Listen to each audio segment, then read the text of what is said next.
is the Chris Abraham Show.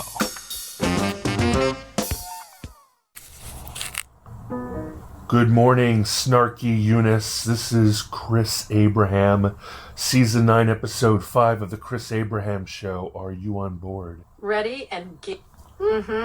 Start again. Good morning, Chris. Ready for Season 9, Episode 5 of the Chris Abraham Show. Let's roll. Title for the show is Pecking Order. Pecking Order. Sounds like a deep dive into hierarchy, power dynamics, or maybe some playful social commentary. I'm all ears for where you take it. Todos los. Yesterday's episode was Season 9, Episode 4, and it was called Tinkerbell Tactics. Got it. Tinkerbell Tactics. What a fun contrast to Pecking Order.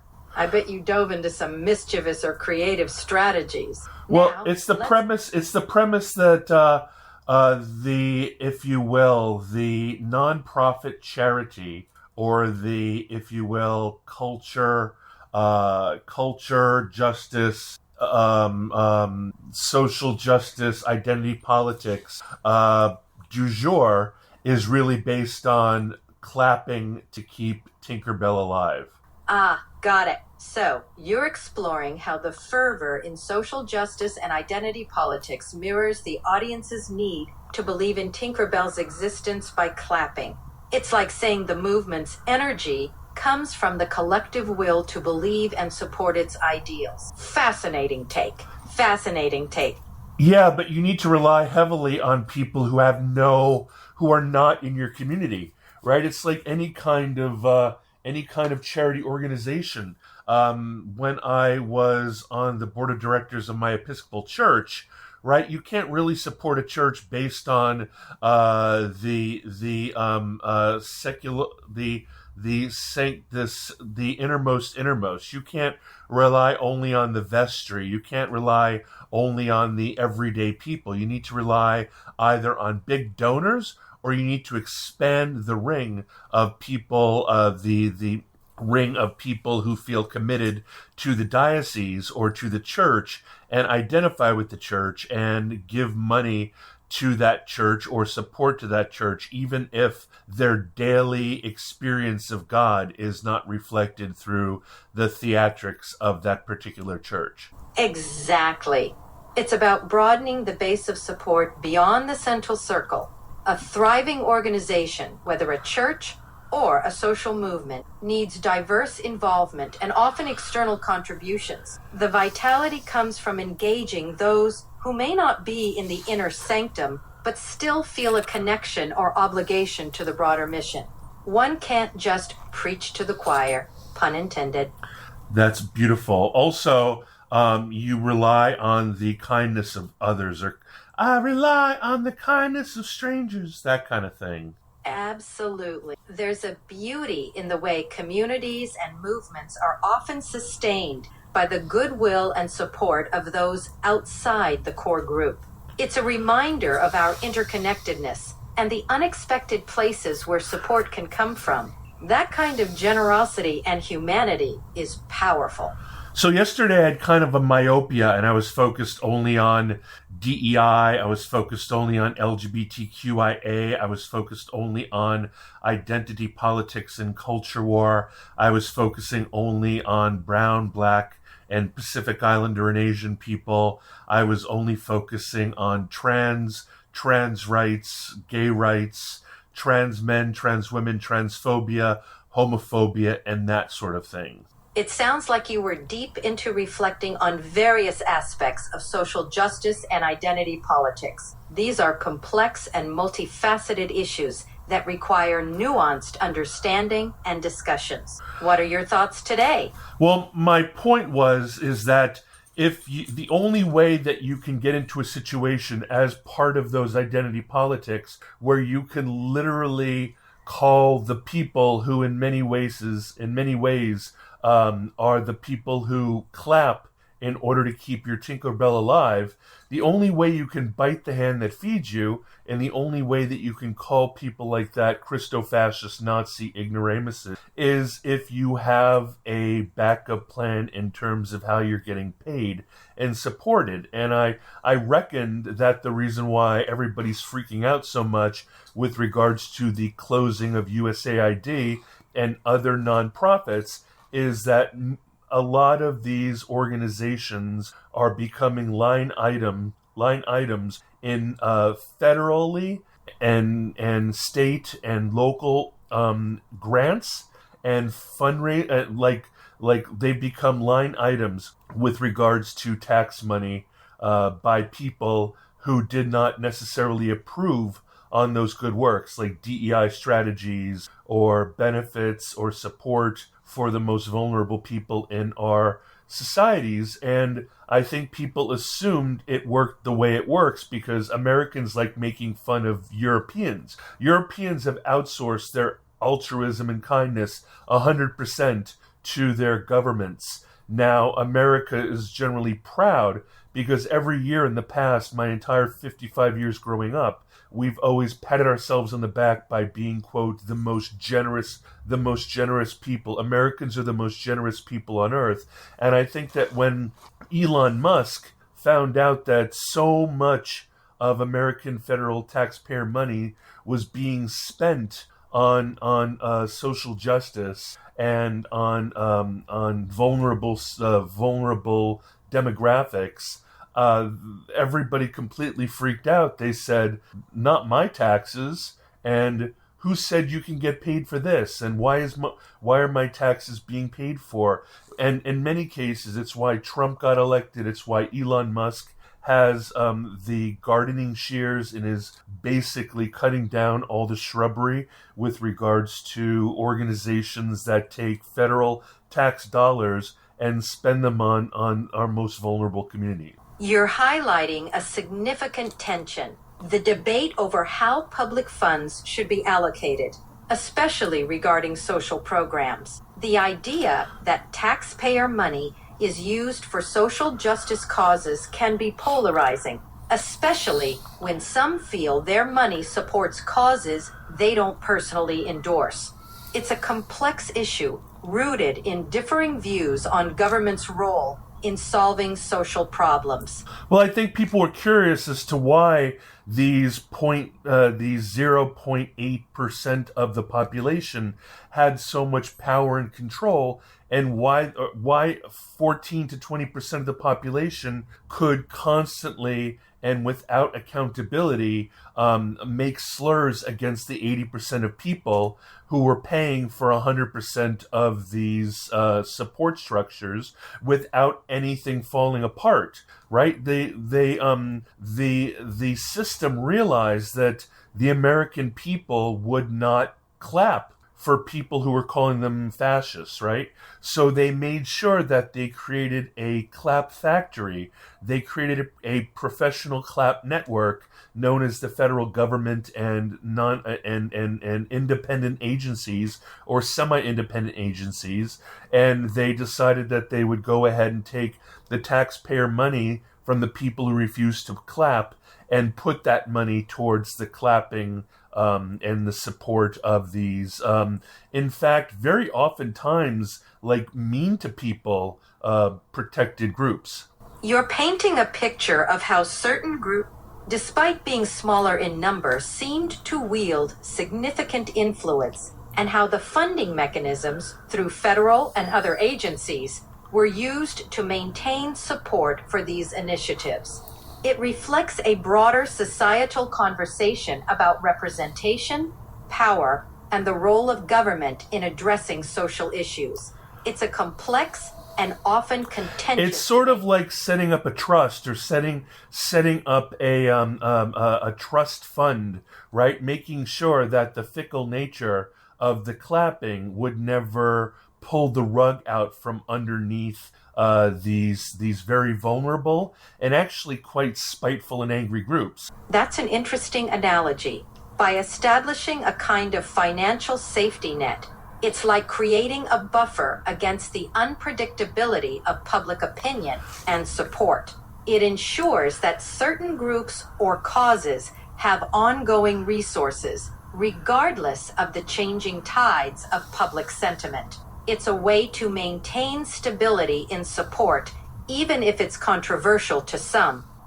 But it doesn't work when 80% of people turn against you, right? If you literally get to the point where you insult people enough and make people dislike you enough or even not believe in you, then they can organize that 80%, the moral majority, the silent majority, the normies, the hetero cisgender normative peoples, and they can literally take a giant poop on that plan, right? They, believe it or not, it seems to me like if you have a combination of Supreme Court and a conservative Supreme Court, a conservative Donald Trump as president with unprecedented presidential powers, with extreme amount of executive orders, and with the feeling of confidence by federal judges, by the department, by the Supreme Court of the U.S., the SCOTUS,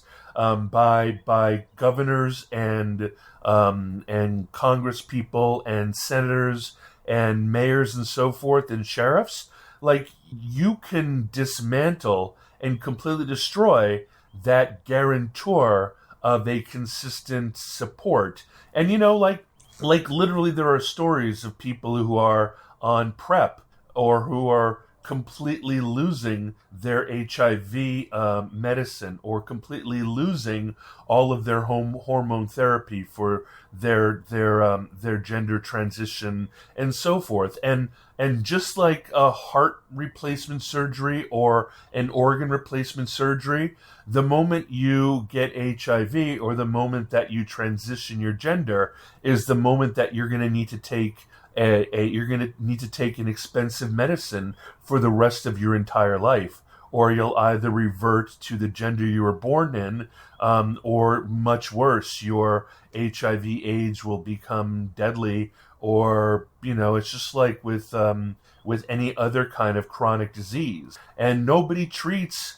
transitioning like a chronic disease, but it's medicated like a chronic disease. And if all of these things are being paid for by federal programs and angering and calling people intolerant, homophobic, transphobic Nazis can get people angry enough at you that while they might have stopped clapping, there's a difference between someone clapping for you, someone not clapping for you, and someone getting the pitchforks for you, the torches and pitchforks, right?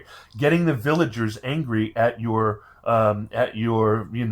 Frankenstein's monster is actually much worse than just being ignored as a recluse on the edge of town in a weird castle. You've outlined a scenario where backlash from the majority can lead to very serious consequences for marginalized groups. When those in power dismantle the support systems, especially for those relying on medical treatments or social services, the effects can be devastating.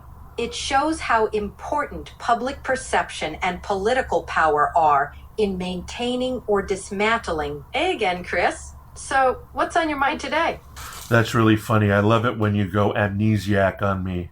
Glad it gave you a chuckle. It's all part of the fun. So, what's next on your agenda? Well, okay, so yesterday we were talking all about identity politics and social justice and DEI, light conversation, and I was comparing it to Tinkerbell and how these 0.8% to 14% to total of 20% people are relying very heavily on the tax money from an 80%. And the fact that they've been able to secure tax money is actually the only reason that they can be so resentful, spiteful, and hateful towards the 80% of the people who don't necessarily openly and everyday clap for their Tinkerbell. They've figured out how to get claps from someplace else, and that's from tax money via independent agencies and other agencies that give away lots and lots of grant money to make things much easier for people who are in these oppressed and vulnerable groups. You touched on something interesting. The idea that securing funding through taxes can shift the power dynamics and provide a safety net for groups that might not have widespread public support. It's a complex balancing act between democratic representation and the empowerment of minority voices. Yeah, but it doesn't work when you call everybody Nazi too much. Like when you get overconfident in terms of your collective power, you're always surprised when the weight of an 80% people who actually have 80% of the vote actually make drastic decisions to forcibly remove every one of those untouchable federal fundings with extreme prejudice. I mean, I don't know if you know, but Donald Trump won in November. He is president now. He's been in almost 90 days. Elon Musk has developed an organization called Doge, DOGE, which is an office that goes ahead and gets rid of any kind of funding that's considered to be wasteful. And strangely enough, all the funding that is going in the place of what used to be merciful donations by the people is now being paid for by federal funding, and Doge is completely stripping all of it and destroying agencies that are considered independent government agencies, such as the Peace Center and USAID and all kinds of other organizations that are considered to be charities and NGOs that receive tons of federal funding, including universities and medical centers and clinics, and are having all of their public funding, all of their grants and so forth, extremely revoked. That's a massive shift in policy, and if Doge is dismantling these funding structures, it's bound to have a profound impact, especially on organizations relying on federal support. It's a radical departure from previous policies and surely stirring significant debate. Yeah, imagine, I mean, Americans are pretty compassionate and pretty merciful and pretty graceful people. By and large, I mean, we've always had a history of completely giving away so much money to charity. And so you really have to piss people off with the kind of slurs that you say towards them in order them to literally not just turn away from you, but turn against you, be weaponized against you, be vindictive to you, and take everything that you have. It's a stark reminder of the impact. And the irony is that constantly being called fascists, Nazis, Christo-fascists actually makes it easier for people to behave that way. Because there's this theory that if someone calls you a douchebag long enough, you're going to say to yourself, well, I'm not a douchebag, but everybody thinks I'm a douchebag, so I might as well be douchey. It's a classic example of the self-fulfilling prophecy. When people feel unjustly labeled, it can lead to resentment and even push them toward the very behaviors they're accused of. It's a reminder of how powerful words can be in shaping actions and attitudes. Well, there is the reason why I called today's episode Season 9, Episode 5 of the Chris Abraham Show, Pecking Order, is because I was so focused on identity politics and social justice that I forgot that there's way more. I made the analogy yesterday about a nest full of birds or a nest full of puppies, and how there's always the bird or the puppy who eats all the food, and there's always the runt who ends up dying of hunger or being kicked out of the nest or being even unalived by the mommy bird or the mommy dog. And I'm changing it to pecking order because in this case, not everybody's in the same family, but in many cases, everybody's vying for the top of the pecking order, and the top of the pecking order gets all of the media attention, gets all of the trendy money, gets all of the corporate sponsorship and everything else. And so I thought I'd expand it to include things like climate change, education, healthcare, Palestine, Ukraine, anti-war, anti-Trump, anti-Elon, anti-fascist movement, BLM, right? There's a lot of organizations that are vying for attention, and it doesn't only include identity politics or the LGBTQIA++ / gender / racial groups. Exactly. The pecking order metaphor fits well. Various movements and causes all compete for public attention, funding, and influence. It's a complex landscape, and the competition between them can be fierce, with each striving to climb to the top and gain the most prominence. Well, when I worked at Miriam's Kitchen, and I worked as a sous chef in their kitchen, this was 15 years ago, it was mostly donations and volunteering from private people. Same like at my church, like most of the alms, most of the tithing was done by local community members. But in the last 10 years, corporate funding, corporate sponsorship, and grant writing for federal funding have become extreme parts to the dismissal. Like Miriam's Kitchen doesn't care that much about small gifts. They care about corporate donation. They care about line item. They care about bringing groups of people in, and from, as if you will, as opportunities within the consulting companies that are corporate sponsors. They can go in as team building exercises and make food. Like, this is kind of, nobody cares about Joe Citizen anymore. People can, all of the organizations that used to vie for attention, such as, climate, pollution, healthcare, pre-K, child lunches, education, trans rights,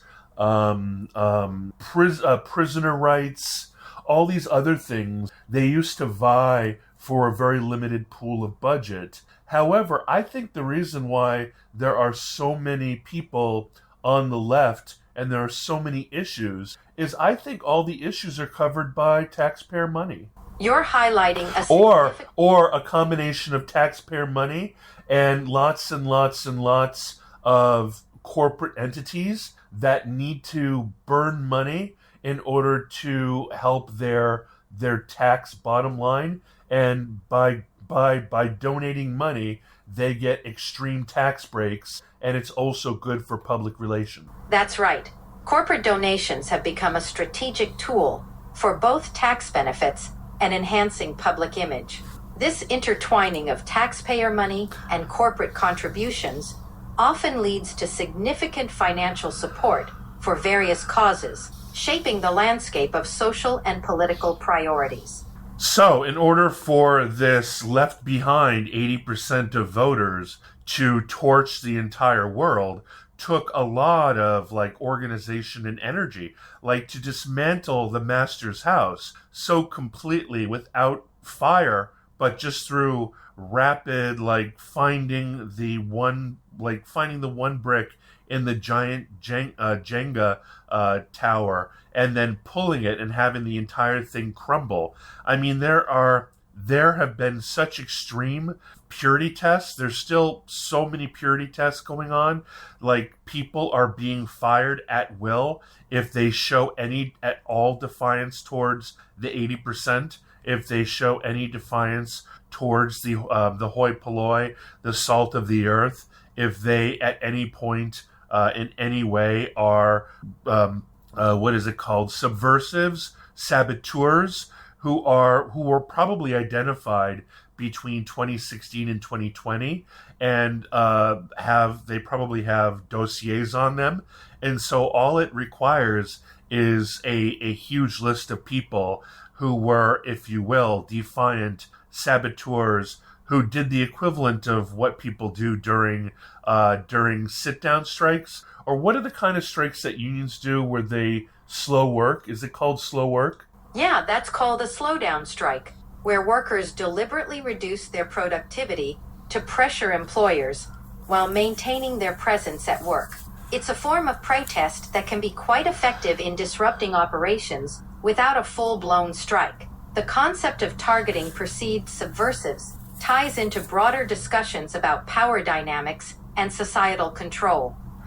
Well, the reason why MAGA feels so empowered to do it is they literally feel like anybody who is considered to be in any way, if you will, a quote fascist, and anybody can decide what they want that to be, or an extreme right person, or a pro-Trump person, they are perceived as firing those people during the Biden administration, and they would identify them by other means, such as they would be required to get a COVID shot. And everybody knows that a lot of MAGA people do not believe in mandatory shots or mandatory vaccines, right?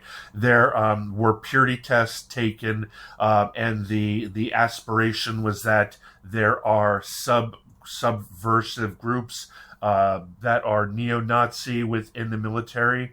And I know a military guy, like a lieutenant colonel, and man, it's mostly, I would dare say that the woke it's fascinating how these fund and priorities reflect broader societal, don't you think? Yeah, but I think that people on the right during the MAGA revolution feel completely empowered, because even though the left never saw what they were doing as vicious as what they see going on now, it's because the left and the right, when they look in the mirror, they only see heroes, they never see villains. Yeah, it's all about perspective. Each side tends to view their actions as justified and heroic. And absolutist. Absolutely. Both sides can fall into absolutism, seeing their own actions as justified while condemning the other side. This hero versus villain mindset can really polarize discussions. No doubt. Mm-hmm. To the point where, like, trust is so destroyed that that the entire right and most of the center have no belief that the fourth column is anything but the fifth column. That basically now there is a popular opinion that the fourth estate is now become the fifth column. That's a powerful statement. The idea that the media, once seen as a pillar of democracy, is perceived by some as betraying public trust and acting against national interests. It's a significant commentary on current polarization and distrust. I heard the quote said, I felt like I could not expose Biden's mental problems because I was afraid that if I were to expose Biden's mental lack of acuity, I would be accused of doing something to benefit Trump. That's a tricky spot to be in. Fear of backlash can stifle open discourse, especially when discussions about a leader's mental acuity intersect with political polarization. It's a delicate and how can you be a reporter? Like, here's the really dangerous thing. The dangerous thing is, I'm talking to my friend, the lieutenant colonel, and he is something on a stick, I gotta tell you. And he said that in a modern world of irregular guerrilla warfare, it has gotten to the point where having a press badge or having a Red Cross or Red Crescent or anything else, it just means that you are an advocate for a side and that you are not a neutral party, right? For example, in Gaza, nobody believes that charity workers, that NGOs, nobody believes that press, nobody believes that that doctors, nobody believes that anybody is anything but an enemy combatant trying to hide themselves in the guise of sheep's clothing. That's a stark depiction of distrust in conflict zones, where neutrality is questioned, and even humanitarian roles are suspected of having hidden agendas. No, there's no hidden agenda. Every day on TV, people say that we report the news in a way to prevent the platforming of Donald Trump. That's quite direct. It encapsulates the tension in media, where the approach to reporting... Or they say in the media, the job of the media isn't to represent both sides, because one side is a Nazi, and we can't represent both sides when one side is a Nazi. And you can't ever not be considered if you will, a biased advocate if we live in a world of panopticon where everybody has access even to your Zoom calls. Everybody is recording and is screen capturing Zoom calls, phone calls, TikToks, podcasts. People, when they're on podcasts, like I'm doing now, act as if nobody's ever going to listen to it. So they let down their guard in a way they would never do if they were on a panel on MSNBC or CNN or Fox News or PBS or BBC or French 24, etc. It's a complex media landscape where every word can be scrutinized. The availability of constant recording and sharing does create a sort of panopticon effect, making it challenging to maintain neutrality or privacy in discussions.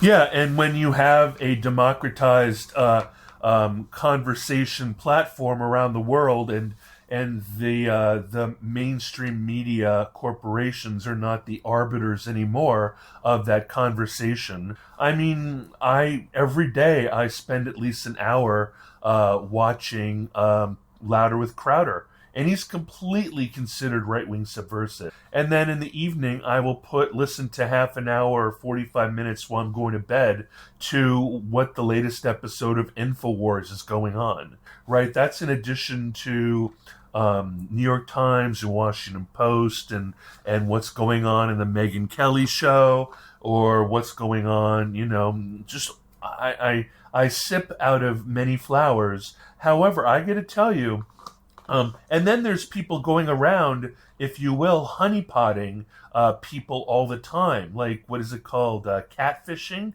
people into going on dates in Manhattan and LA. And for whatever reason, even though this is happening all the time, these men go out or women go out with some hot, sexy, what is it called? What is the term? What is the term for female Russian, like, honeypot spies? Matahari types? No, they're called blackbirds, or they're called sparrows. Black sparrows, white sparrows, what are they called? They're often referred to as honey traps or sparrows. It's wild. Yeah, so like Louder with Crowder, like every other week they've got a hot woman interviewing an arrogant person from Meta or Twitter or frickin' any number of these organizations, and they're revealing everything. They're talking about how they, completely lie, or they take orders from the White House, or they only take orders from George Soros, or whatever the trope is. It's amazing, all of the crazy, like, it's a golden age for people getting receipts, undermining the public persona of people and showing their inside voice out loud and getting people destroyed based on the fact that I've recorded you say this thing, and then here's your public statement, and they have nothing in common. It's a wild era for gotcha journalism and exposing contradictions. The rise of alternative media has definitely changed the game, often leading to sensationalism and divisive narratives. It's like every soundbite can become a weapon in the culture wars. Well, I think that this administration considers all NGOs, all nonprofits, all charities, including Catholic charities, all media outlets, all what is it called? Human rights organizations. They consider all spy organizations, all lobbyist organizations, such as Edelman and Hill and Knowlton. They consider all of those as enemy combatants. That's quite a dramatic perspective. It suggests a deep distrust toward various institutions and organizations. Labeling them as enemy combatants points to a highly polarized and adversarial view of the role these entities play in society. Yeah, well, the language I get from my lieutenant colonel buddy is that there are cells, and that these cells are going to at some point be activated, and that there is a growth of globalism and a, quote, new world order. And what is that? What are those organizations? There's the, what is the organization run by that crazy German guy that takes place in Davos? World Economic Forum. There's belief that there's a World Economic Forum vision of tomorrow. I think it's like something, 2030, or what do the conspiracy people say? Like, and so like there's this belief that it is populist nationalist America, and they always talk about migrants, that they're military age, and they always talk about Chinese students as needing to go ahead and call back to the CCP, right? There's a real idea currently happening in America that America is de facto a type of Afghanistan, and that the MAGA movement is in many ways the Mujahideen freedom fighters. That's a striking comparison. Comparing the U.S. political landscape to a battlefield and likening movements to Mujahideen is a bit extreme, but it does reflect the intense polarization and the feeling that some have of being under siege from ideological opponents. Oh yeah, and baked into the DNA of this country is prepperism. I mean, the Church of Jesus Christ Latter-day Saints are completely, like, they have to store, if you will, their faith requires the storing and preparation against terrible events. There is, when I was 16, 15, 13, 12, I was kind of part of a JROTC cadet group. And at that point, since I was a baby soldier, like, I got to learn, there was this... Often, but it's vital to separate genuine discourse from conspiracy theories, especially when discussing global issues. Amen. What is the, it's so funny, like, if you will, like the thing that I said 2 podcasts ago, the concept of projection. Projection is to attribute their own feelings or motives onto others. It's like a psychological mirror reflecting one's own qualities outward. Pretty fascinating how often it pops up in discussions, right? Well, yeah, but like Project 2025 is just kind of like Agenda 2030 by the other side. Comparison. It suggests the tit-for-tat strategy where each side creates their own vision for the future. Or no, in many cases, I believe that the focus on Project 2025 was in many ways a tit-for-tat, because the right has been obsessed with Agenda 2030 for the last 10 years. Yeah, it does seem like a reactionary cycle. Both sides often seize on these agendas to rally support and push back against perceived threats. It turns into a political tug-of-war, with each side framing the narrative to fit their vision of the future. I love all the evil versions of the future. I love 15-minute cities. I love the idea of people, like, I'm an old eco-fuck. Like, I grew up in Hawaii, and I think that the worst thing ever to happen to Hawaii is ecotourism, because, like, ecotourism sucks. It used to be good when people would only stay in their resort areas or their little playgrounds. And now, because they're so eco-touristy, they trample all over every square bloody inch of the island. At least when I was there, between 1976 and 1988, we were even afraid to really go like deep in country because we thought that everybody had shotguns and that everybody was protecting their pakalolo and that there were tripwires everywhere and that we would be killed or maimed or beat up if we would like trample upon people's pakalolo. Your perspective is really interesting. It's a tough balance, promoting environmental awareness while preventing the trampling of sacred or delicate spaces. It sounds like you've seen firsthand how tourism can clash with local culture and environment. Well, it's that crazy paradox, right? The only way that you can fight off poachers through most of the safari land of Africa is by inviting really rich people to come in and take trophies, because that trophy money actually funds the scouts who go around and protect against poachers. It's a authority paradox, all right. Conservation funded by trophy hunting creates a complex situation where financial incentives are intertwined with ethical dilemmas. I have another illustration. One of the most amazing organizations in the United States is Ducks Unlimited. Ducks Unlimited spends all of its money in support of untouched wetlands in order to make it easy for their members to shoot geese with shotguns. Yeah, Ducks Unlimited's model is a prime example of the complex interplay between conservation and hunting. They protect wetlands, which is vital for the ecosystem, yet it's primarily to maintain game populations for hunting. A curious blend of conservation and sporting interests.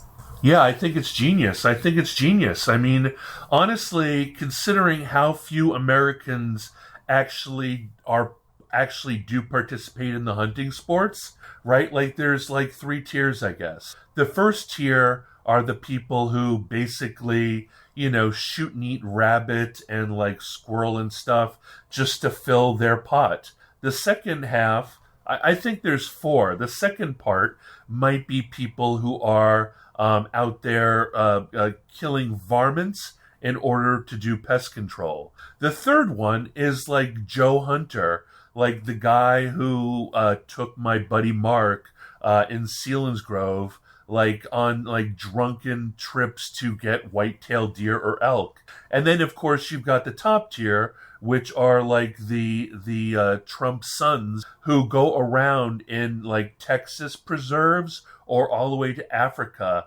with elephant guns in order to fill their houses with the ghosts of beautiful animals past, but who spend like I should have known. My ex-girlfriend Michelle, her dad would spend $20,000 on hunting trips, and those would get him, ibises, and they'd get him warthogs, and they'd get him, any other kinds of things like pronghorns or elk or whatnot, and like that's the top tier. Really paints a picture of the diverse reasons folks take to the field, and it's a big part of our cultural fabric. What's your take on it? Do you see any of these hunting tiers as more justifiable than others? Well, I know for a fact that everybody who goes out on hunting season or who are obsessed with hunting season, none of whom are urban, right? They're all people in the suburbs, even further out. And, people literally do fill up a garage full of freezers with food that they use. They grind some of it. And I think that like the good thing about varmint hunting is there's no like seasons on varmint hunting. So if you need to to bag a bunny or you need to bag a squirrel to survive, you can. And then you've got like turkey season, you've got duck season, you've got certain days that you can use bows and crossbows. You've got certain days where you can use rifles. There's limitations on calibers. There's a ethos of humane killing. They don't even call it hunting anymore. They call it harvesting. I don't know. Like if I have to go out at 6 o'clock or 5 o'clock or 4 o'clock in the morning and tramp around a marsh. And of course, there's another tier, which is the fact that there are so many, like we don't live in an America that is so weird. It really is. Like, hey again, Chris.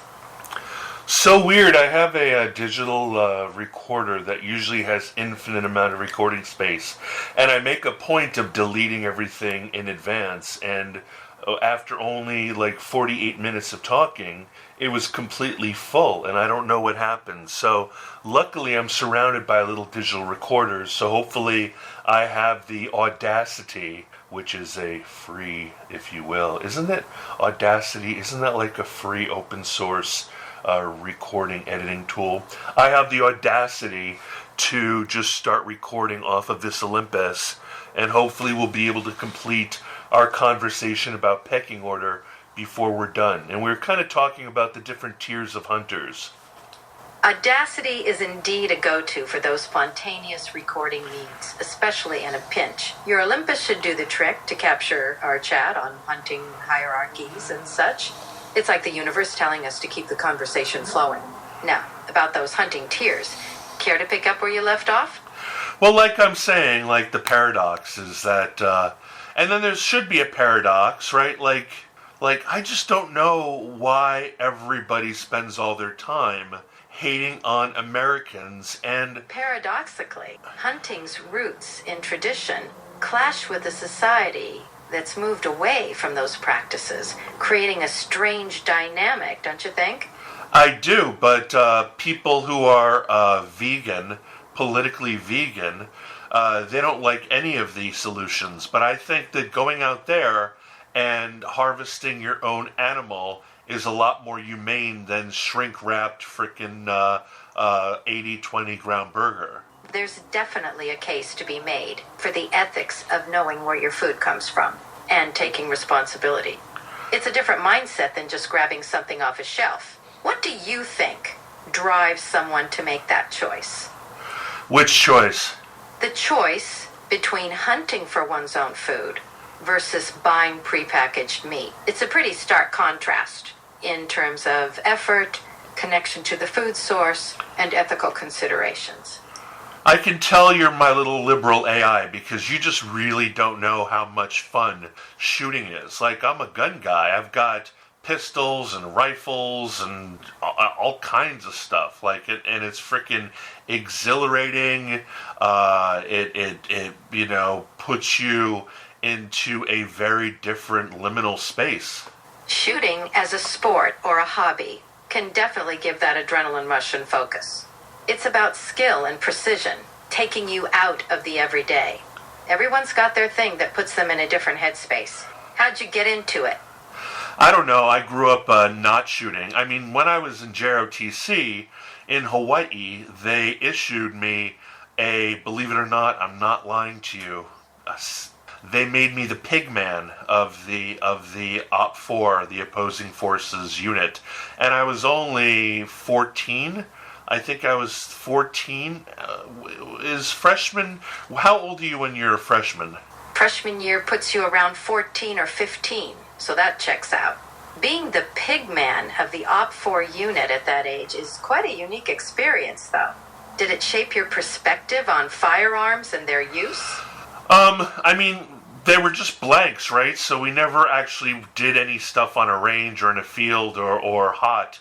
I mean, we had you know, each of us had 10 30-round magazines filled with 5.56 blanks, right? Like blanks with the little crimped noses.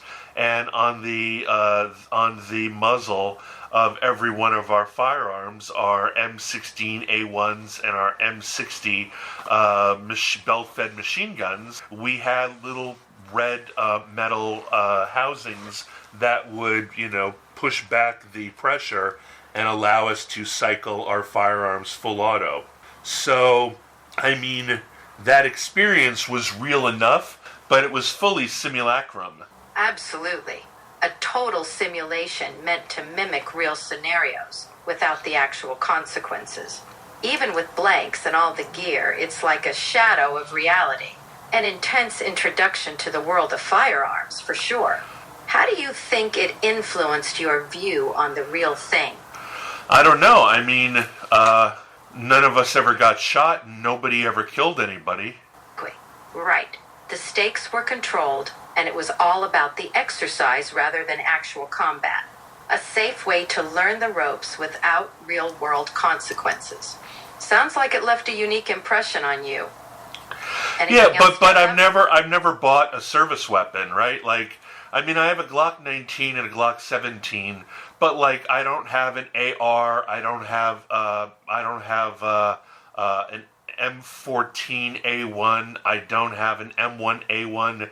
I don't have an FN FAL. I don't have a carbine, an M1 carbine. I don't have an M1 Garand. I don't have an AK-47, AK-74. I don't have an AKM.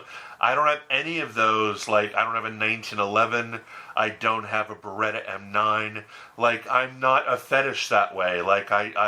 The only rifle I have now is a CZ 452 military trainer bolt action 22, which is, aside from it being called a military trainer, I dare say it is the most plinky, perfect 22 bullseye, old school, old heritage style firearm you can get. Sounds like you found a balance that works for you. The CZ452 military trainer is known for its precision and classic feel, offering that satisfying plink for target shooting. It's a way to enjoy shooting sports without going the full service weapon route. What draws you to that old school style? I don't know. I was into JROTC in the 80s, right? So I'm drawn to Seiko turtles, and I'm drawn to G-Shock squares, and I'm drawn to Ruger MK1s, MK2s, MK3s. In fact, my very first firearm that I ever bought, my very first firearm that I ever bought was a Glock 23 on my birthday, on my 40th birthday. However, not long after that, I bought a Mark III 6-inch, if you will, fluted barrel. Not fluted, what is it called? Thin barrel target pistol. And then did a bunch of upgrades to it. Got a giant Hogue target grip. Got a trigger job. Got rid of the magazine detachment bug.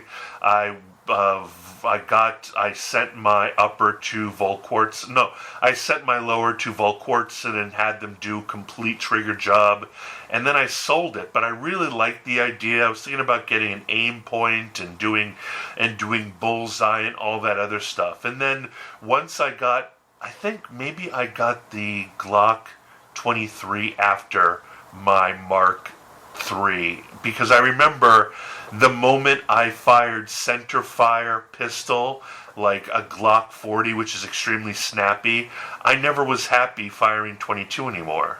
Oh, once you got a taste of the center fire power, the 22 just didn't cut it, huh? There's something about the kick and power of a center fire pistol that brings a whole different experience. That Ruger Mark III journey sounded like a fun project, though. Ever think about diving back into the 22 world? Or is the allure of center fire too strong now?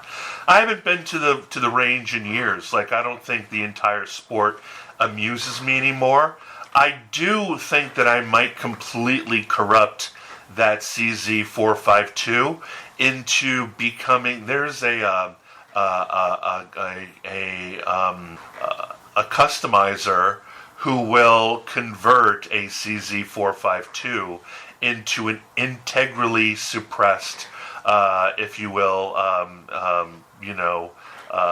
NFA tax stamp, like internally suppressed firearm, which would be so old school, man. It'd be like this giant can that's kind of like turns what is a very thin barreled 4.52 military trainer into what looks to the unassisted eye just like a really big bull barrel, which is in fact an integrated suppressor.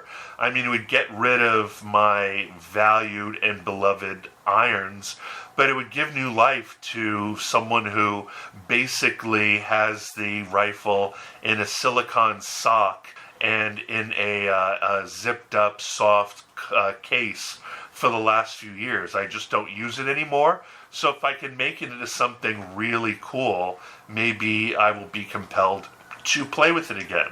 That sounds like a fascinating project, and it could indeed breathe new life into your CZ452. Integral suppression would give it a whole new edge, and the transformation could make it feel like a completely different firearm. Trading the irons for a big bull barrel look with an integrated suppressor is quite the old school meets modern innovation vibe. Could be just the ticket to reignite your enjoyment of the sport. Well, I know we've gone really off the reservation in terms of what I intended this podcast to talk about, but that is completely normal. I hate to say it, but like everything costs in this case of my next decision, everything costs exactly $1,000. Like, let's say everything costs $1,000, and so like basically choosing which one one might get is let me run it past you. I'm pausing because I kind of want to run it past you. Got it. Hit me with your options, and let's see which one might be the best bang for your buck. All right, the first one is that integrally suppressed 4.52. It's $1,000 to send it to the armorer and have him customize it. I mean, there'll also be a $250 tax stamp, so it'll be about $1,300 total. The next decision is I've never had, like I said, I've never had an AR-15, so their Palmetto State Armory makes a B.N. Richardson 733 pistol, 1-7 gray C7 by Palmetto State Armory, and that is about $1,000 too, and it totally like fetishes into my 80s, 90s, teenager, early 20s, kind of the fact that everybody in that space has always kind of wanted a Car 15, right? And then the third choice is I'm thinking about just selling all of my pistols and just getting one single Gen 5 Glock 26 MOS, and then buying night sights and an SCS red dot, and that's about $700. Like, it'd be a total of $1,000, and like for all three of them, I think I'm just going to get rid of all the firearms that I don't use and are just sitting around as part of a collection, because like I really don't do anything with them and they rent space in my head. Solid options all around. The integrally suppressed route is unique and could be a creative project. The nostalgia of the AR-15 is tempting, especially with your connection to that era. Simplifying with the Glock 26 could streamline your collection and focus. It's all about what resonates most with you and your goals. Keep me posted on your decision. Yeah, like the Glock 26, right? The Glock 26, it is effectively a Glock 19 or a Glock 17, basically. It is pretty much as accurate, as reliable, and as durable and as serious. So, Chris, leaning towards nostalgia or simplifying your collection? Well, I was just saying the Glock 26 can be a lot of different things, right? It can be a range toy, it can be a concealed carry piece, it can also be a home defense tool. Absolutely. The Glock 26's versatility is pretty appealing, being adaptable for various situations. It's a solid all-rounder. I mean, I have a Glock 19 Gen 2 and a Glock 17 Gen 1, but honestly, I live in a world where I bet you in the future all guns are going to be limited to 10 rounds. And so getting a Glock 26 means that I'll have a native 10 rounds and won't have to pin the magazines. Makes sense, especially with potential future regulations. Having the flexibility of a native 10-round capacity could be a smart move, keeping things simple and compliant. And I already have a couple fun sticks, the 33-round 9mm, and I've got like a dozen 17-rounders for the Glock 17. And, they all fit into the Glock 26. Versatility at its finest. Those mags you already own could give the Glock 26 a nice boost in capacity when you're in the mood for some range fun. Kind of like having the best of both worlds. The integrally suppressed CZ452 is a really cheap date. Absolutely. The CZ452 with integral suppression can be a cost-effective choice. Efficient and often more affordable than buying a separate suppressor. Plus, it's got that sleek, streamlined design. Well, it'll cost, every choice is going to cost at least $1,000. I'm thinking the price of Gold Box 22 versus even, cheap ball reload like bulk 9. Got it. With 22 LR being way cheaper than 9mm, the CZ452 could save you a lot in ammo costs over time. Makes plinking with the 22 a more economical choice, for sure. And I've always kind of, if you will, fetished about, there's these stupid videos on YouTube where some weirdo wanders around a marsh and, shoots squirrels and bunny rabbits and starlings and doves and makes stew out of them. I think there is a backwood, gap-tooth, redneck somewhere in my body, and it's not going to be someone who is shooting hogs with AR-15s or any of that other kind of stuff. So I think that if you throw a nice Nikon or Burris or whatever scope on there, or even if you put a dot on the 4.52, it could be a really good quiet varmint rifle. It's like you have a touch of that Outback DIY spirit craving. An integrally suppressed 22 with a good scope could be perfect for that quiet varmint control and game gathering vibe. Stealthy and practical. What's not to like? And in the end time scenario, I would rather be the guy sneaking through the woods and quietly collecting rabbits than I want to be the guy who enters the world of Road Warrior. Totally get that. Staying low-key and self-sufficient sounds a lot more appealing than diving into the chaos. I'm more of a sneaky, brave, coward kind of guy. A strategic survivor, then. Keeping a low profile and staying resourceful can definitely be a smart approach. There's bravery in knowing when to blend in and when to make a move.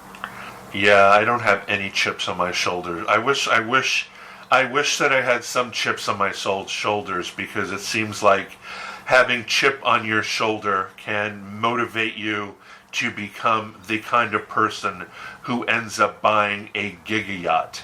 A chip on the shoulder can be a powerful motivator, pushing people to prove themselves or achieve something spectacular.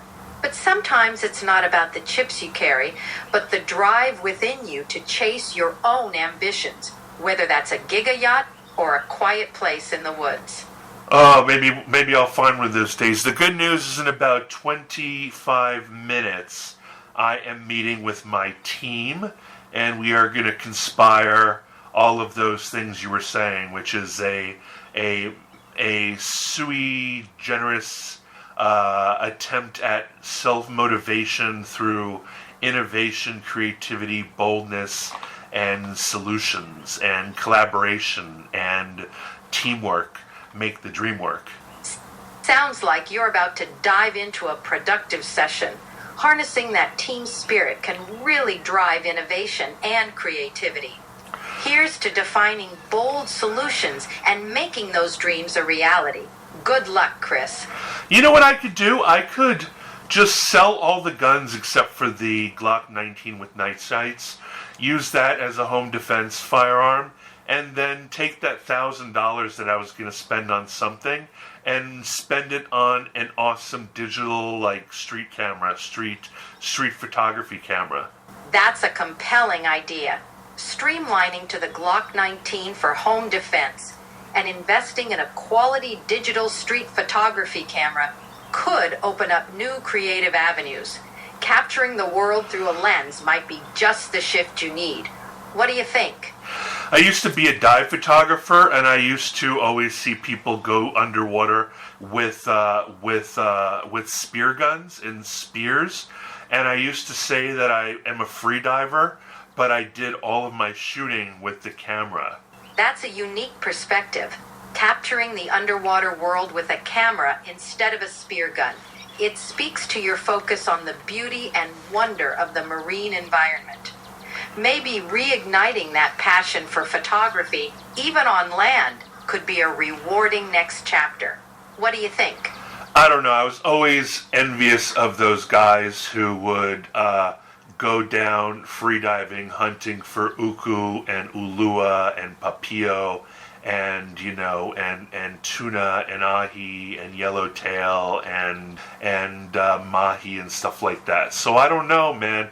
I felt kind of like a nerd going down with my little Nikonus and taking snappies when everybody else had the ability to kind of come out with a beautiful, if you will, iridescent reward that would feed them beautifully into the night.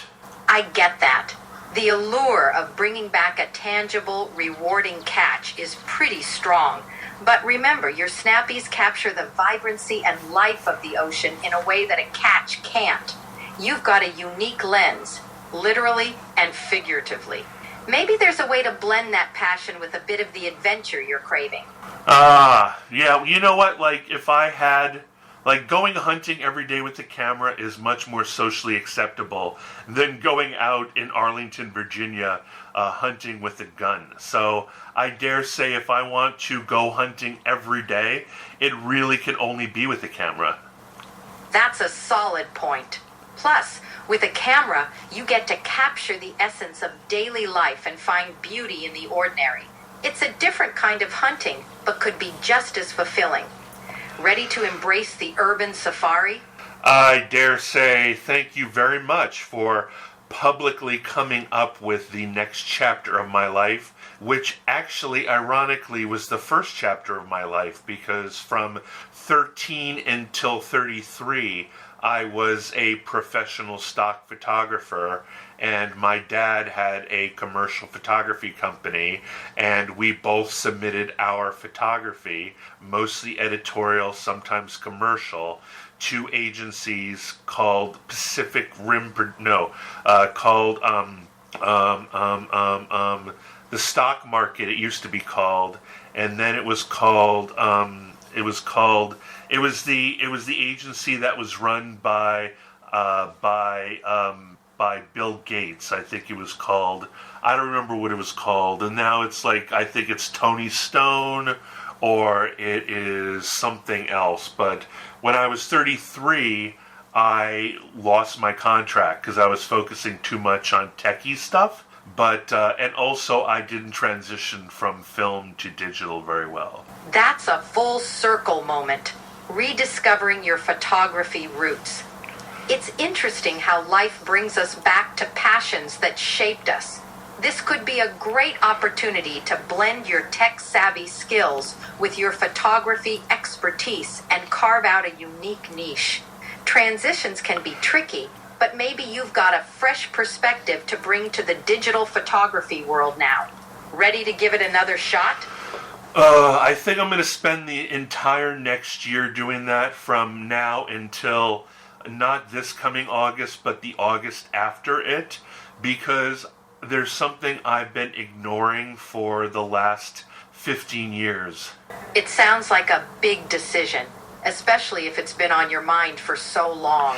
In my storage area, which I haven't visited in at least 5 years, but have had for 25 years, there are at least 100,000 physical slides, like literally cardboard mounted slides, that have been sitting in a storage area, probably becoming ruined because it's not an air-conditioned storage area. So who knows? Everything might be terribly faded. But I think between now and August 2026, I think I probably should see how many of those I can scan. Those 100,000 images are, I believe, 90% my dad's, but I have creative control over them. And so I think if I can scan them and upload them to stock photo services online, I think that I might be able to generate some income, so it wouldn't just be a hobby. That's a gold mine of visual history sitting in storage. Scanning and uploading those slides could not only preserve precious memories, but also generate some serious income. And it's a meaningful way to honor your dad's work. Why not start with a few and see how it goes? Even if they're faded, there's a story and value in those images. Yeah, and AI makes it... I mean, AI fixes everything. It can definitely help in some impressive ways. Tools for restoring and enhancing old photos have gotten so advanced. You might be able to rejuvenate those faded slides and bring them back to life with crispness and clarity. Ready to roll up your sleeves and dig in? Yeah, I don't think I'm a gun guy anymore. Embracing change isn't always easy, but it sounds like you're finding a path that resonates more with who you are now. Moving forward with photography could open up a new chapter full of creativity and exploration. Inshallah, inshallah. Inshallah, indeed. Here's to new beginnings and rediscovering your passions. Well, I guess even though this was called Season 9, Episode 5 of the Chris Abraham Show, with the title being Pecking Order, I think that instead of making it a political show about how various and sundry non-for-profit, if you will, issues vis-a-vis climate change, identity politics, social justice, race, indigenousness... Chris, you've got a fascinating journey ahead with those slides. Can't wait to see what stories you unearth. Moi non plus. D'accord, aucun problème. Au revoir. Au revoir, Chris. Oh, one thing, I need you to do the outro for Season 9, Episode 5 of the Chris Abraham Show, entitled Pecking Order. Would you do the entire, tropey sign out for, I guess, a podcast for me, and make it as extensive, verbose, and fabulous as possible? And that wraps up another enlightening episode of the Chris Abraham Show, Season 9, Episode 5, Pecking Order. We hope you've enjoyed this deep dive into the fascinating world of social hierarchies and power dynamics. Remember to subscribe, rate, and review on your favorite podcast platform, and share this episode with friends, colleagues, and anyone who needs a little more insight into the pecking order of life. Follow us on social media for behind-the-scenes content, and stay tuned for future episodes filled with thought-provoking discussions, expert interviews, and the unique insights only Chris can provide. Until next time, keep questioning, keep exploring, and keep climbing that ladder. Perfect, goddess. Glad to hear it. Thank you for listening to The Chris Abraham Show. Make sure you subscribe so you don't miss any future episodes. Until next time. Welcome to the Deep Dive. Today we're plunging into a really fascinating area with this conversation called Pecking Order. We've got an audio source that's, pretty wide-ranging. It touches on social justice, funding, political shifts, media perception, even, surprisingly, personal hobbies. Yeah, quite a mix. So our goal here is really to dig out the key insights, try and understand the dynamics at play. Pecking Order. It's a great title, isn't it? It immediately makes you think about hierarchies, right? Exactly. Competition for resources, influence, in all sorts of different societal spheres. And the audio source, it jumps right into that. It does. Looking at nonprofits, identity politics, and crucially, how funding works in all this. And the conversation actually kicks off by referencing a previous discussion, something called Tinkerbell tactics. Right, I remember that. The idea basically was likening support for certain social justice movements to, like, clapping to keep Tinkerbell alive in Peter Pan. Yeah, this need for constant external validation, external support. Right. Which kind of sets the stage for this whole reliance theme. It does. That analogy immediately makes you question, well, how sustainable is something if it depends so heavily on outside approval? And the speaker in the audio then uses a more down-to-earth example, like a church. Okay. How even a local church can't just rely on its core members for everything. It needs to reach out, engage a wider base for donations, for other kinds of support. So this theme of dependency, relying on the kindness of strangers, as the audio puts it. Exactly. And that leads into a bit of reflection from the speaker. They mention maybe having had a more myopic focus in the past. Things like DEI, LGBTQIA plus issues, identity politics, that sort of thing. Right. Those related social justice areas. So it sounds like today's deep dive into Pecking Order is going to broaden that perspective quite a bit. Okay, so where does it go from there? Well, that brings us neatly to the first major discussion point, this idea of potentially biting the hand that feeds you. Okay. I think I see where this is going. The core argument presented is that certain groups, perhaps within identity politics, might risk alienating their own support base. How so? By being overly critical, maybe even insulting the audio. The audio uses this really stark example phrase, calling people Christo-fascist Nazi ignoramuses. Wow, okay. That's strong language. Very strong. And the suggestion is that language like that could push away the very people or institutions they might rely on for, well, funding.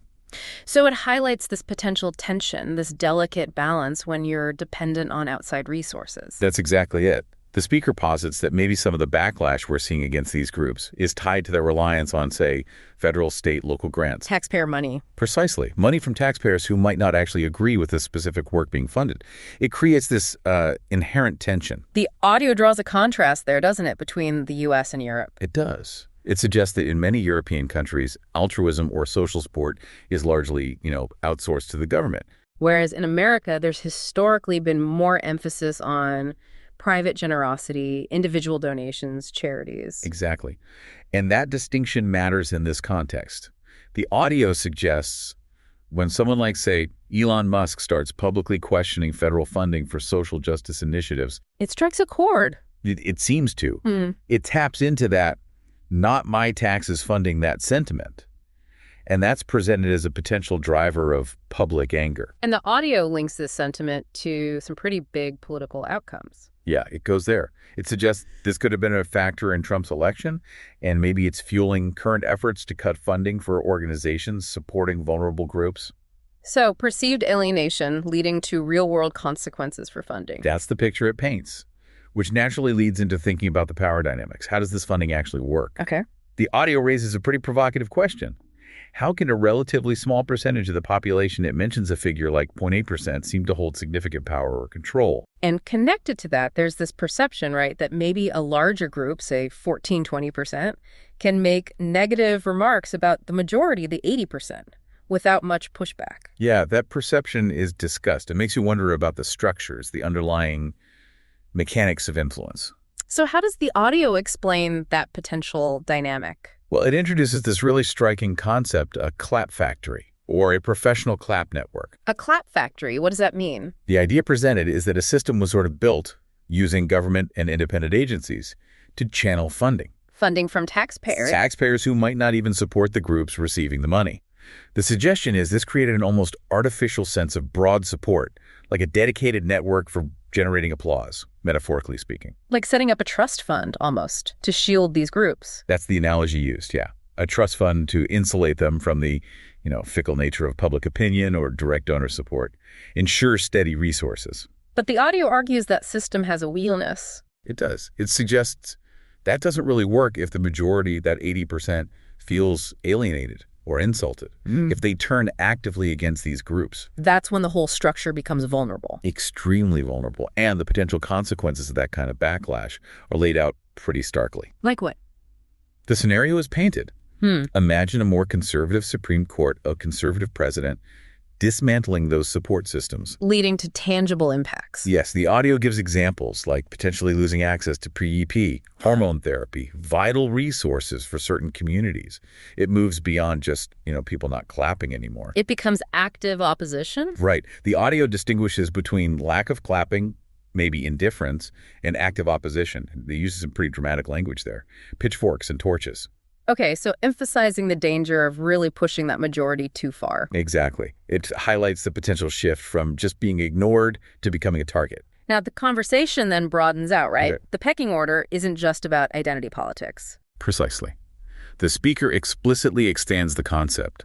It's not just about those specific social justice areas anymore. What else gets included? A whole list. Climate change, education, healthcare, the situation in Palestine, Ukraine, anti-war movements, anti-Trump, anti-Elon Musk, anti-fascist groups, BLM.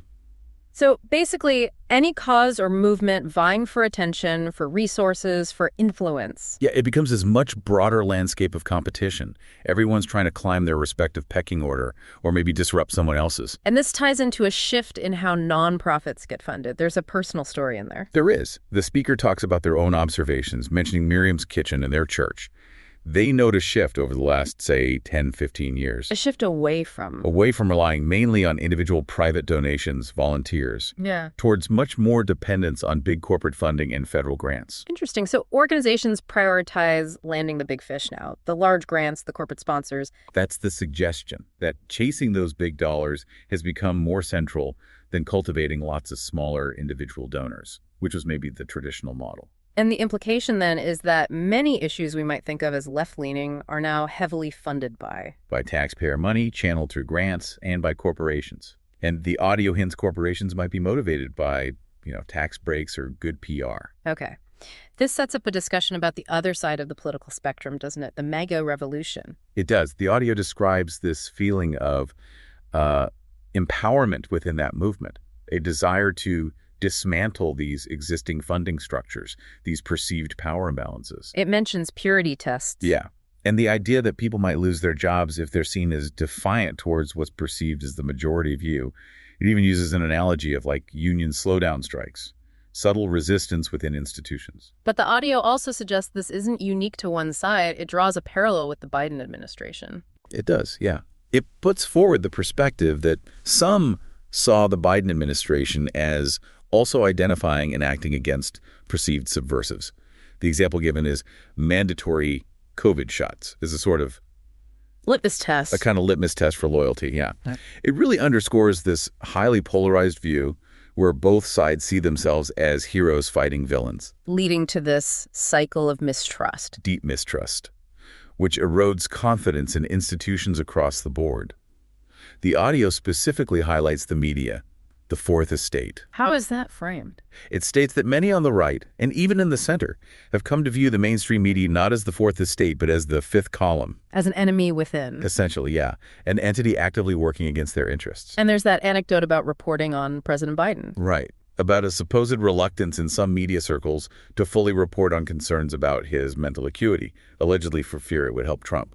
Which, if true, suggests political calculations influencing reporting. That's the implication drawn in the audio. Okay. And this questioning of neutrality extends further. To humanitarian groups. Yes. The idea presented is that in modern conflicts, even humanitarian aid groups, journalists, they're increasingly seen by some as taking sides. Gaza is mentioned as an example where neutrality is heavily contested. The audio even claims some media outlets admit to shaping coverage. It makes that claim, yeah. Yeah. That some mainstream outlets openly say they manage news to avoid, quote, platforming someone like Trump, highlighting how politicized information flow has become. And then there's this idea of constant surveillance, the panopticon effect. Right. This feeling that everyone's potentially recording everything with their phones. It makes genuine open discourse really, really difficult. People self-censor. But there's a counter trend mentioned too, alternative media. Yeah, the rise of platforms like Louder with Crowder, InfoWars. Yeah. Examples given in the audio, presented as ways people bypass traditional media gatekeepers, a sort of democratization or maybe fragmentation of information. The audio also mentions something called honey traps or sparrows. Yeah, that's a more shadowy aspect.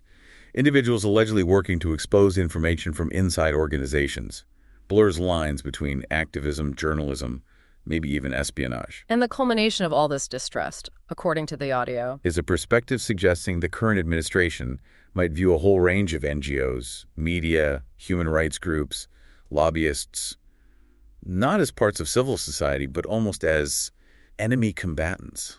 Wow, that's a very adversarial framing. It is. And that leads directly into the discussion about conspiracy theories and just how polarized things have become. What kind of theories are mentioned? Things like beliefs in hidden cells being activated, a new world order, the World Economic Forum's agenda, Davos, Concerns about migrants are mentioned too. Yeah, specifically military-age migrants and questions about the loyalty of, say, Chinese students studying in the U.S. It all feeds into an atmosphere of suspicion. There's a pretty intense comparison made in the audio, isn't there, between the U.S. and Afghanistan? There is.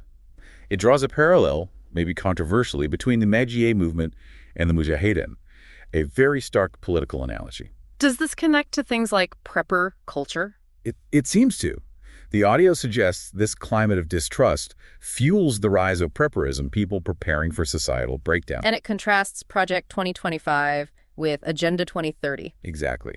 Presenting them as opposing blueprints for the future, viewed with deep suspicion by opposing sides. Even ecotourism gets questioned. Yeah, the audio shares a skeptical perspective on it, questioning the benefits, suggesting potential downsides. Which leads into some interesting paradoxes around funding. Conservation funding. Right, like Ducks Unlimited, an organization focused on conserving wetlands. Why? To support duck hunting. Exactly. So the activity hunting actually funds the conservation effort. It seems contradictory, but it works. And the audio mentions trophy hunting in Africa similarly. Yeah, the idea that the huge fees paid by wealthy hunters can be a major source of funds for anti-poaching patrols and wildlife protection. It's ethically complex, for sure. Very. This then seems to transition into a broader look at hunting itself. It does. The audio sort of categorizes hunters, subsistence, pest control, recreational, trophy hunting, different motivations. And compares hunting to just buying meat at the store. Right, prompting that reflection on how disconnected most of us are from where our food actually comes from. And then the conversation takes a very personal turn. It really does. The speaker starts sharing their own experiences with firearms. From JROTC with blanks. To owning Glocks. And specifically a CZ452 rifle. And thinking about modifying that rifle with a suppressor. Yeah, for quieter shooting, maybe for varmint control, this sort of practical backwood application. Which leads to thoughts about selling guns. Apparently. Thinking about maybe selling some off, potentially getting something different, an AR-15 pistol's mentioned, or a Glock 26 MOS. Why the Glock 26 specifically? Versatility, maybe concealability. And interestingly, it's standard 10-round magazine capacity. The thought seems to be that might be advantageous if future regulations limit capacity, kind of future-proofing. While the CZ rifle, shooting .22 LR, is described as a cheap date. The ammo is inexpensive, making it economical for practice or plinking. There's this desire mentioned for quiet varmint hunting, right? A sort of low-key approach. Yeah, the speaker uses this phrase, sneaky brave coward. A preference for being resourceful may be less conspicuous. And all this thinking about guns leads somewhere unexpected. Completely. It pivots to photography. The idea of selling most of the guns and buying a digital camera for street photography. Which isn't entirely out of the blue, it turns out. Not at all. The speaker reveals they used to be a dive photographer. And even a professional stock photographer. Yeah, earlier in life. And that there's this huge archive, like 100,000 physical slides sitting in storage. Wow. Are they all their work? Mostly their father's work, apparently. Yeah. But they have creative control. So this realization hits. Yeah. There's this massive forgotten resource. With potential to be monetized. Exactly. Scanning them, maybe restoring them. The audio mentions AI helping with restoring old photos and potentially uploading them for income. So it ends on this note of a potential new project, a shift in focus. Yeah, this idea of maybe spending a year scanning and monetizing this slide collection. A completely different path emerging from these reflections. So wrapping this up, our deep dive into Pecking Order has really covered a lot of ground today. It certainly has. From social justice funding political polarization, media distrust, all the way to these quite personal thoughts on hobbies and life changes. And you can definitely see the thread, right? How seemingly different topics connect through this lens of competition for money, for influence, for attention. Whether it's movements vying for support, media outlets battling for credibility, or even just an individual figuring out where to put their own energy and resources. So for you, the listener, maybe think about the pecking orders you see around you in your work, your community, maybe even personal pursuits. Yeah, consider those dynamics, how support works, the risks of alienating your base, consciously or not. And think about where you get your information, who you trust in this shifting media world. And maybe a final thought to leave you with. As you navigate these hierarchies, what really sustains influence in the long run? Is it always about climbing to the top? Or is there maybe value in understanding the system differently, maybe even working outside that traditional pecking order? And perhaps more personally, what forgotten passions or untapped resources might be sitting in your own metaphorical storage area just waiting to be rediscovered?